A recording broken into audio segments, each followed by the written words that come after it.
Hello and welcome to our channel, Shakespeare's Plays and Summaries, where we go over the works of William Shakespeare.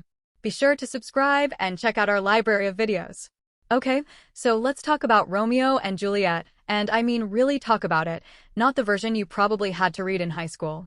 We're going to zero in on the wild, frantic first hours of the story, because when you look closely, you'll see it's way less of a slow burn romance and a lot more like a high-speed, desperate race against fate.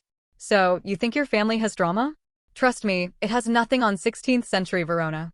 I mean, this is a city where even the servants are ready to throw down and duel just because somebody bites their thumb at them. So yeah, this is not your typical teen crush story. Not even close. It's a super high-stakes race against the ticking clock, all taking place in a city that's just itching for a fight. Alright, so here we are, Verona. And the one thing you absolutely have to get about this place is the ancient grudge between the two big families in town, the Montagues and the Capulets. We're talking about a city so on edge that a simple walk down the street can explode into a full-blown riot in like seconds. And here's the wildest part about this whole ancient grudge thing. The feud is so old that nobody, and I mean nobody, even remembers how it started. It's just a fact of life. The hatred is baked into the city's DNA, which makes all the violence that comes next feel completely, utterly senseless. So the best way to think about Verona, it's a powder keg just waiting to blow. And every single person is walking around with a lit match called family honor. And believe it or not, a single simple party invitation is the spark that's about to set the whole thing off. It's going to be fast and it's going to be chaotic. Okay, so now it's time to meet our leading man. But when we first meet Romeo, he is not the legendary lover you're picturing. Not at all.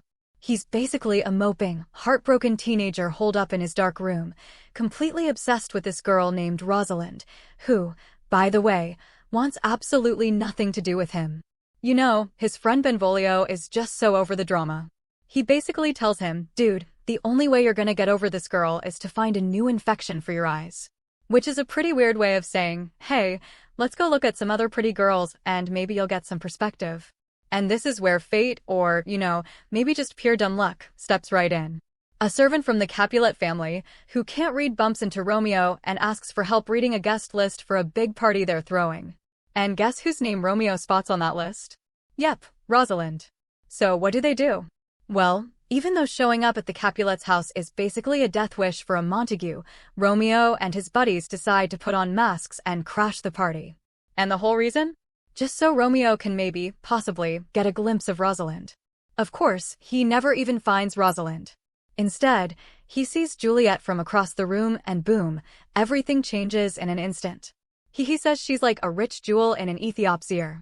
And just like that, Rosalind who? He completely forgets she even exists. But as this instant connection is happening, the danger is right there. And it is immediate. Tybalt, Juliet's super fiery cousin to call him the Prince of Cats, he recognizes Romeo's voice, and he is ready to kill him right then and there. Now Lord Capulet himself steps in and stops Tybalt, mostly because he doesn't want a murder messing up his party. But Tybalt is absolutely furious. He makes a vow right then, promising that Romeo's little party-crashing stunt is gonna have some bitter, violent consequences. And that's it. The clock is officially ticking. Meanwhile, Romeo and Juliet have no idea about Tybalt's little threat. They're off in a corner sharing their first kiss.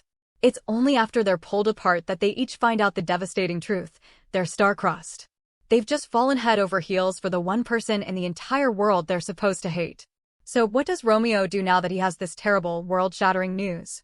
Well, he's completely driven by a passion that just ignores all logic. He ditches his friends, climbs over the high walls of the Capulets' orchard, and risks literally everything just to see her one more time.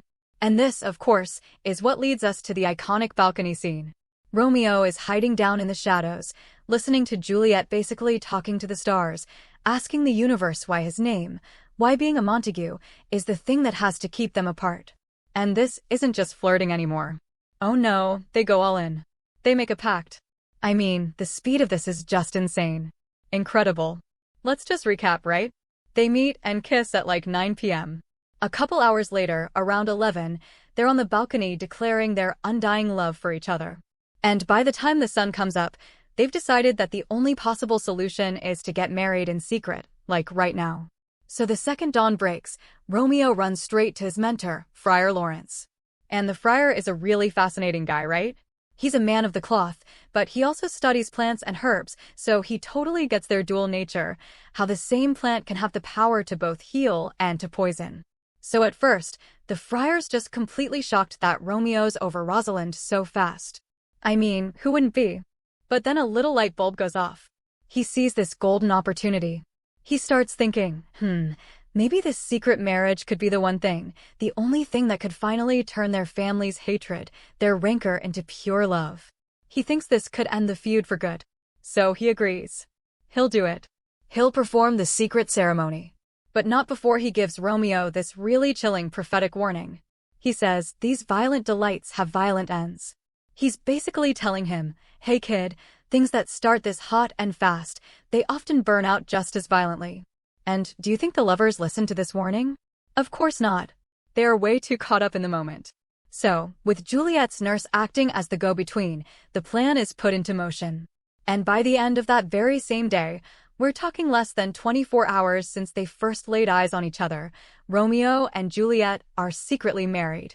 In that moment, they must feel totally invincible, right? They probably believe their love has just conquered everything, the feud, their families, even fate itself. But outside the quiet little room where they just got married, the summer heat in Verona is rising, and a completely different kind of storm is brewing. And that really leaves us with the big, crucial question. They've sealed their love in private, sure, but out on the streets, Tybalt is still looking for his revenge, and that ancient grudge is still very, very much alive. So can a secret vow, a private promise, ever really be powerful enough to stop a whole city's public, deep-seated hate? So, let's set the scene. Romeo and Juliet? They've just gotten secretly married. The ink on the certificate is, like, barely dry. But outside, in the sun-baked streets of Verona, things are heating up and not in a good way. That ancient grudge we all know about? Yeah, it's about to explode. So you really have to get this about Verona. It's not just a city. It's a pressure cooker. Your family name? That's everything. And honor? Well, honor isn't just some abstract idea. It's the currency of the city. It's what buys you power, respect, survival. And in Verona, people pay for that honor with their lives. The bill? It was about to come due. Which brings us right here, to a duel in the streets. We're in the public square, and the famously hot-headed Tybalt is on the warpath. Remember Romeo crashing that Capulet party? Well, Tybalt sure does, and he is not letting it go. He spots Romeo's crew, Mercutio and Benvolio, and then, right on cue, Romeo shows up, practically glowing from his secret wedding. And that's when it all kicks off. Tybalt doesn't waste a second. He calls Romeo a villain. Now, you've got to understand, in this world, those are fighting words. That's an instant challenge. Swords should be flying. But Romeo, he does something absolutely nobody expects. He refuses to fight. He's floating on this cloud of secret love, right? He's technically Tybalt's cousin-in-law now. So he starts talking about having a reason to love the Capulet name, and everyone around him is just complacent. Completely baffled. They have no idea what he's talking about. And this is where it all goes wrong. See? It's a total miscommunication. You've got Romeo, whose intent is peace. He's trying to de-escalate because, he's secretly related to this guy now. But his best friend Mercutio? He doesn't see peace. He sees weakness. He calls it a vile submission. It's dishonorable. And he absolutely cannot stand for it. So he draws his sword. And just like that, it's chaos. A total mess. Romeo's trying to break it up, but in the scuffle, Tybalt lunges right under Romeo's arm and stabs Mercutio. It's a fatal blow. And as Mercutio is dying, he gets out maybe the most famous curse in all of literature, aimed at both families, a plague, oh both your houses. This is it. This is the moment the first domino falls and knocks over everything else. The shock of seeing his best friend killed just flips a switch in Romeo. That peaceful, love-filled groom from 5 minutes ago? Gone. He's filled with a blind rage. He chases down Tybalt and, right there in the street, he kills him. In the blink of an eye, he's gone from a secret husband to a public murderer. So now we've got the prince's crushing sentence. Of course, a public murderer brings the law. The Prince of Verona shows up, and he has had it with these families and their constant street fights tearing his city apart. He is done playing games. So what's the sentence? Banishment. Now, you might think, hey, at least he wasn't exorcised. Executed. But for Romeo, this is a sentence worse than death. Why? Because it means a life without Juliet. The prince is crystal clear. If Romeo is ever seen in Verona again, he's a dead man. Meanwhile, this news makes its way to Juliet. And you have to imagine, it hits her like a physical blow. She's just been told that the man she married, her brand new husband, has just killed her own cousin. The conflict is just unthinkable. It's tearing her apart. So she's completely torn. On one side, you have one murdered cousin, Tybalt. He's her family, her blood, and she's absolutely reeling from his death. But on the other side, one banished husband, and he's the one who did it. For a split second, she lashes out, she curses Romeo's name. But it's just for a moment. Her loyalty, her love for her husband, it comes rushing back and wins out. It proves that for her, this new vow is stronger than blood. So while Juliet is figuring this out in her heart, Romeo is, well, he's a complete wreck. He's hiding out in Friar Lawrence's cell, described as being drunk on his own tears. Just a total mess. The nurse finds him, and they hatch a plan for one last secret night together before Romeo has to flee to a city called Mantua. Next up, a father's terrible decree. You think things couldn't get worse? Think again. Just as one fire is put out, another one starts. As the sun rises after their one and only night together as husband and wife, a whole new disaster is brewing back at Juliet's house. So, Lord Capulet sees his daughter is unbelievably sad. But he gets it completely wrong. He thinks she's grieving for her cousin Tybalt. So what's his brilliant idea to cheer her up? He decides she's going to marry the rich and handsome Count Paris in just 3 days. A wedding. That'll fix it, right? Well, when Juliet refuses, her father absolutely loses it. I mean, he explodes. The loving dad we saw earlier, he's gone. In his place is this raging tyrant. He screams at her, calls her worthless baggage, and gives her this terrifying choice. Marry Paris, or I'll throw you out to hang, beg, starve, die in the streets. And then comes the final betrayal. In this moment of pure terror, she turns to the nurse, the one person she's always trusted. And what does the nurse say? Just marry Paris. He's here. He's rich. And Romeo's banished. He's as good as dead. And just like that, Juliet is completely, devastatingly alone. No one is on her side. And that brings us to the friar's dangerous gamble. With nowhere left to turn, Juliet runs to the only person left, Friar Lawrence. And she's not messing around. She shows up with a knife, saying she will kill herself before she marries another man. Her desperation forces the friar's hand. He has to do something, and fast. So, the friar, who's totally backed into a corner here, comes up with this plan. And honestly, it's so wild it's almost insane. Here's how it goes. Step 1. She drinks this special potion, this distilled liquor. Step 2. It'll make her appear dead for exactly 42 hours. Step 3. Her grieving family will place her in the Capulet tomb. Step 4. The friar will send a message to Romeo. Step 5. Romeo will come get her, and they'll escape Verona together. Simple, right? What could possibly go wrong? And just so we're clear, this potion is serious business. The friar lays it all out for her. It's going to make it seem like she has no pulse, no breath. Her skin is going to turn cold. Her rosy cheeks will fade to paly ashes. It's designed to be a perfect imitation of death. It's meant to fool everybody. So Juliet agrees. She takes the vial. But when she's back in her room, alone, getting ready to drink it, the sheer horror of this plan really sinks in. She's suddenly haunted by these awful visions. What if she wakes up too early, all alone in that tomb, surrounded by the bones of her ancestors, surrounded by rotting corpses, and the ghost of Tybalt, the man her husband just killed? It's terrifying. But in the end, her love for Romeo is stronger than her fear. She pushes all those terrifying thoughts aside, raises the vial, and with this one last cry of pure devotion, "Romeo, I drink to thee." She drinks it all. She collapses on her bed. She appears totally lifeless. As far as her family and the rest of Verona are concerned, the tragedy has reached its horrible final end. But has it really?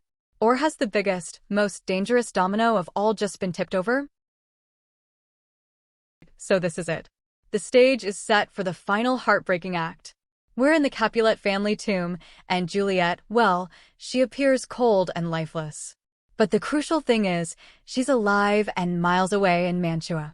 An exiled Romeo is completely in the dark. He has no idea, none at all, about the Friar's desperate plan to bring them back together. And this?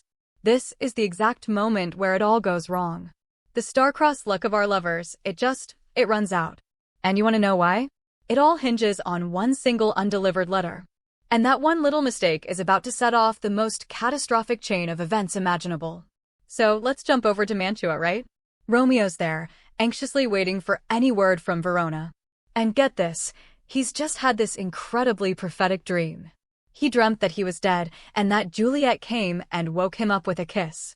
It's this beautiful, hopeful vision and a devastatingly ironic twist on what's actually about to happen. And here you can see just how badly things fall apart, the plan versus the reality. The friar's letter was supposed to explain everything to Romeo. But instead of the letter, his servant Balthasar shows up with the most devastating and completely wrong news you can imagine, that Juliet is truly dead and in her tomb. So you gotta ask, why? How did the plan fail so completely? Well, it wasn't some grand conspiracy. It was something horribly mundane. A plague outbreak. That's right, the friar's messenger got locked inside a quarantined house and couldn't leave the city. The most important message in the world was stopped by public health policy. When Romeo hears this false news, he is just shattered. And because this is Romeo, you know, our impulsive hero, there's no hesitation. There's no second guessing. His immediate gut-wrenching reaction is that a world without Juliet is not a world he wants to live in. And just like that, his tragic path is set. You can just see how fast it all unravels. It's like a tragic set of dominoes. He hears the news, decides on suicide, and immediately goes to find a poor, desperate apothecary. He flashes some gold, convinces the man to break the law, and buys a powerful poison. His fate is sealed. And let's be clear, this isn't a cry for help. It's a final, absolute decision. The poison he buys is brutally effective, designed for a swift and certain end. With this deadly dose in hand, he races back toward Verona under the cover of night, driven by nothing but grief and this terrible, terrible resolve. So Romeo arrives at the Capulet tomb, but he's not alone. He finds Count Paris, his rival for Juliet's hand, already there, mourning at her grave. Oh man, you can just feel it, can't you? The stage is set for one last, completely senseless conflict.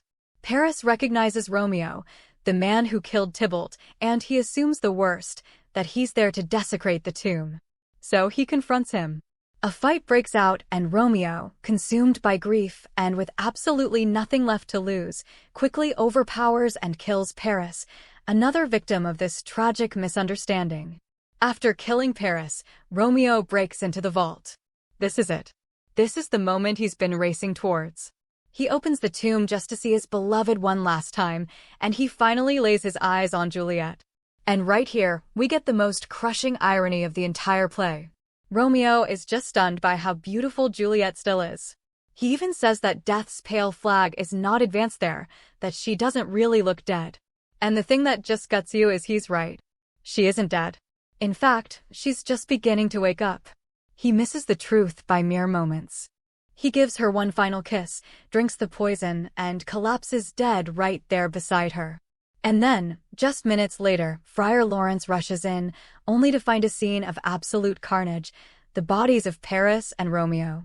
At that exact moment, Juliet starts to stir. She wakes up, sees the friar, and her very first words are a hopeful question for the man she loves. Where is my Romeo? It's just a devastatingly hopeful moment. But then she sees him, her husband's body, the empty poison cup in his hand. The friar hears the city watch approaching and begs her to run, but she refuses. Instead, she finds Romeo's dagger, calls it a happy release, and stabs herself, falling dead right across his chest. What follows is just a scene of utter devastation. Dawn breaks and the prince, the Capulets, and the Montagues all gather in the tomb, confronted by this unthinkable horror. The full, tragic truth is about to come pouring out. Friar Lawrence, caught right in the middle of it all, has no choice but to confess. He lays out the entire secret history. The marriage, the desperate plan with the potion, the letter that never made it, and the catastrophic chain of events that he watched unfold. The prince listens to the whole story, and then he turns to the grieving parents with this damning judgment. He tells them their senseless feud created this tragedy. He says that heaven itself found a way to kill your joys with love, punishing their hate by destroying the very children they loved.